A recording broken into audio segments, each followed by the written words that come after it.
अस्सलाम वालेकुम गाइस। तो आज के लेक्चर में हम देखेंगे कि हम कंडीशनल ऑपरेटर्स को किस तरह से ओवरलोड कर सकते हैं। तो सबसे पहले जो हम इसकी एक्सप्लेनेशन को देखेंगे, इसके कॉन्सेप्ट को समझेंगे, तो उसके बाद जो है हम सी प्लस प्लस में इसका कोड करके इसके कॉन्सेप्ट को अंडरस्टैंड करेंगे। तो चलिए स्टार्ट करते हैं। Conditional operators in objects. अब देखें, पहले जो है ना हम काम करते आ रहे हैं कंडीशनल ऑपरेटर के ऊपर, हम बताते आ रहे हैं कि इंटीजर जो है वो बड़ा कौन सा है, छोटा कौन सा है, less than, greater than, equal to, ये सारी टर्म्स हम पढ़ के आए हैं। ठीक है, तो अब ओवरलोडिंग का क्या मतलब है कि ये चीज़ जो है हम ऑब्जेक्ट्स के ऊपर जो है वो किस तरह से इम्प्लीमेंट कर सकते हैं। तो सबसे पहले हम क्या करते हैं, इसकी डेफिनेशन को देखते हैं। कंडीशनल ऑपरेटर्स होते क्या हैं। ठीक है, तो कंडीशनल ऑपरेटर क्या होते हैं, less than, equals to, greater than, equals to, या लेस देन या ग्रेटर देन। ठीक है, ये हमारे पास चार जो हैं वो कंडीशनल ऑपरेटर्स में आते हैं। और you can also overload conditional operator to compare the object as given. अब देखें, मैंने एक ऑब्जेक्ट बनाया, दूसरा ऑब्जेक्ट बनाया, मैं कहता हूँ कि भाई ये ऑब्जेक्ट जो है ना ये इससे बड़ा है, या मैं कहता हूँ ये ऑब्जेक्ट इससे छोटा है। ठीक है, तो ये जो है क्या ये पॉसिबल है। ठीक है, कि हम इस तरह कर सकते हैं, पहले तो आपको ये बताना चाहिए। अब अगर ये पॉसिबल है तो किस तरह है। ठीक है, तो अब हम क्या करेंगे, ये फंक्शन परफॉर्म करने के लिए हम क्या करेंगे, इनको ओवरलोड करेंगे। इस तरह हमें ये एरर देगा, जैसे हम पहले एरर फेस करते आ रहे हैं, तो हम इसको ओवरलोड करते हैं। ओवरलोड का क्या मतलब होता है कि ये ऑपरेटर जो है ना फिर ये इन ऑब्जेक्ट्स के लिए वर्क करेगा, क्योंकि ये बाय डिफ़ॉल्ट नहीं गिवन होता, हमें खुद ओवरलोड करना पड़ता है। और जो इंटीजर्स होते हैं या हमारे पास कोई स्ट्रिंग वगैरह या इस तरह की चीज़ें होती हैं, उनके लिए बाय डिफ़ॉल्ट ही गिवन होते हैं फंक्शंस। तो हम किस तरह करेंगे, सबसे पहले इसके सिंटैक्स को समझते हैं। सबसे पहले हम इसकी रिटर्न टाइप देखेंगे, उसके बाद जो हमारे पास ऑपरेटर लिखा हुआ है, ये क्या हमारे पास एक कीवर्ड है। और यहाँ पे जो है ना आप यहाँ पे वो लिखेंगे ऑपरेटर जो आपने ओवरलोड करना है, या कि आपने ग्रेटर देन वाला करना है या लेस देन वाला करना है। और यहाँ पे क्लास नेम, और यहाँ पे एज ए रेफरेंस आप एक ऑब्जेक्ट लेंगे। तो अब हम सी प्लस प्लस में इसका कोड करते हैं और कोड करके इस कॉन्सेप्ट को अंडरस्टैंड करते हैं। तो मैंने वी एस कोड को ओपन कर लिया और सबसे पहले मैं ना यहाँ पे एक क्लास बना लेता हूँ।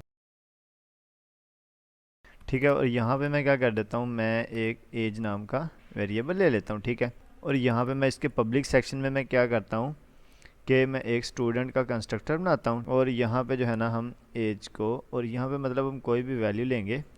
ठीक है, एंड मैं कहता हूँ कि ए ले लेते हैं, और यहाँ पे मैं क्या कर देता हूँ, वो वैल्यू एज को असाइन कर देता हूँ। यहाँ पे मैंने इतना काम अभी तक मैंने कर लिया। ठीक है, अब मैं क्या कर देता हूँ, मैं यहाँ पे जो है ना एक ऑब्जेक्ट बनाता हूँ स्टूडेंट का। यहाँ पे मैं स्टूडेंट का एक ऑब्जेक्ट 1 बना लेता हूँ और इसको मैं असाइन कर देता हूँ 10। ठीक है, और यहाँ पे मैं स्टूडेंट का एक ऑब्जेक्ट 2 बना लेता हूँ। ठीक है, और इसको मैं जो वैल्यू दे देता हूँ वो 20 दे देता हूँ। अब मैं क्या कर देता हूँ, मैं एक इफ़ कंडीशन लगाता हूँ, और यहाँ पे मैं लिखता हूँ कि इफ़ ऑब्जेक्ट 1 बड़ा है ऑब्जेक्ट 2 से, तो प्रिंट क्या कर दो, सी आउट क्या कर दो, हमारे पास object 1 is greater than object 2। तो ऑब्जेक्ट 1 जो है वो ग्रेटर है ऑब्जेक्ट 2 से। ठीक है, एल्स में क्या कर दो, सी आउट।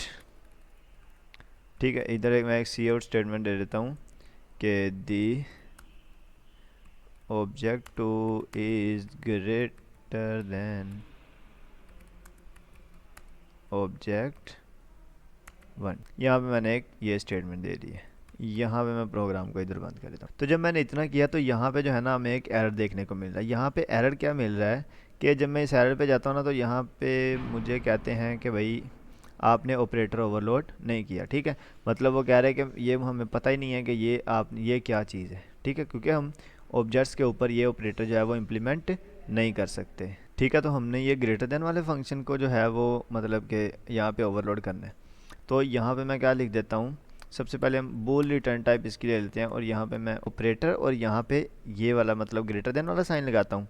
और उसके बाद मैं क्या कर देता हूँ, मैं यहाँ पे एक ऑब्जेक्ट लेता हूँ स्टूडेंट टाइप का। यहाँ पे मैं स्टूडेंट टाइप का एक ऑब्जेक्ट ले लेता हूँ, एज ए रेफरेंस ले लेता हूँ इसको नीचे से। यहाँ जो है हम इसको ना एज ए वैल्यू भी ले सकते हैं, लेकिन जो एज ए रेफरेंस ले लेते हैं तो बेहतर रहेगा। अब मैं यहाँ पे एक कंडीशन लगाता हूँ, मैं कहता हूँ कि एज जो हमारी है वो ग्रेटर है ऑब्जेक्ट डॉट एज से। तो रिटर्न क्या कर दो, रिटर्न ट्रू, एल्स हमारे पास क्या रिटर्न कर दो, फॉल्स कर दो। अब यहाँ तक जो है ना हमने एक ऑपरेटर को ओवरलोड कर लिया। ठीक है, ये वाला जो हमारे पास ऑपरेटर है ये ओवरलोड हो गया। तो यहाँ पे जो है अभी तक एरर नहीं ख़त्म हुआ। ठीक है, तो ये मतलब ना ओवरलोड हो गया था ऑपरेटर, लेकिन ये ना कंपाइलर इशू कर रहा था। ठीक है, पहले जब हमने ओवरलोड नहीं किया था तब ये एरर दे ही नहीं रहा था, तो हमने रन किया तो यहाँ पे इसने एरर देना स्टार्ट कर दिया। तो अब देखें, अब यहाँ पे ना वो कह रहा है कि object 2 is greater than object 1। Object 1 को हमने क्या दी थी 10 और ऑब्जेक्ट 2 को हमने क्या वैल्यू दी है 20 दे दी है, ठीक है। अब देखिए यहाँ पे जो है ना, अगर मैं मतलब स्टेटमेंट में यही रहने देता हूँ। अब यहाँ पे आपको एक चीज़ पता लगी होगी कि हम जब तक ऑपरेटर को ओवरलोड नहीं ना करते तब तक वो ऑब्जेक्ट के ऊपर काम नहीं करता। अब यहाँ पे अगर मैं ये कर देता हूँ, ठीक है, मैं यहाँ पे ये नहीं लिखता, मैं यहाँ पे ये लिख देता हूँ if object 1 is less than object 2, तो ये स्टेटमेंट एग्जीक्यूट कर दो, ठीक है। अगर मैं कहता हूँ ना कि मतलब ऑब्जेक्ट 1 जो है वो लेस दैन है ऑब्जेक्ट 2 के, ठीक है, मतलब ऑब्जेक्ट 2 ग्रेटर है, ठीक है, तो फिर ये स्टेटमेंट एग्जीक्यूट कर दो। तो यहाँ पे जो है ना हमें फिर एक एरर देखने को मिल रहा है, ठीक है। यहाँ पे एरर क्या देखने को मिल रहा है कि वो कह रहा है कि ये आपने ऑपरेटर ओवरलोड नहीं किया। तो इस ऑपरेटर को ओवरलोड करने के लिए भी आपने सिंपल काम करना है, ठीक है। इसको कॉपी करना है, यहाँ पे इसको पेस्ट करके इसको इधर जो है ना ऑपरेटर का साइन चेंज कर देना है और यहाँ पे भी आपने इसकी साइड चेंज कर देनी है, ठीक है। अब जो है मैं अब यहाँ पे एरर जो है ये ख़त्म हो जाएगा। तो अब मैं प्रोग्राम को रन करता हूँ, तो अब देखें ये हमारे पास रन हो रहा है। बात करने का मकसद क्या था कि जो भी हमने इसके ऊपर ऑपरेटर अप्लाई करना है ना, हमने उसको ओवरलोड करना है, ठीक है। अगर हम उसको ओवरलोड नहीं करेंगे तो वो हमारी फंक्शनैलिटी पूरी परफॉर्म नहीं करेगा। तो उम्मीद है कि आपको आज का लेक्चर समझ आ गया होगा। अगर आपको समझ नहीं आया तो आप कमेंट में पूछ सकते हैं, और अगर आप इस चैनल पर नए हैं तो चैनल को सब्सक्राइब कर दें और वीडियो को लाइक कर दें और अपने फ्रेंड के साथ शेयर कर दें। तब तक के लिए अल्लाह हाफिज़, मिलते हैं नेक्स्ट लेक्चर में।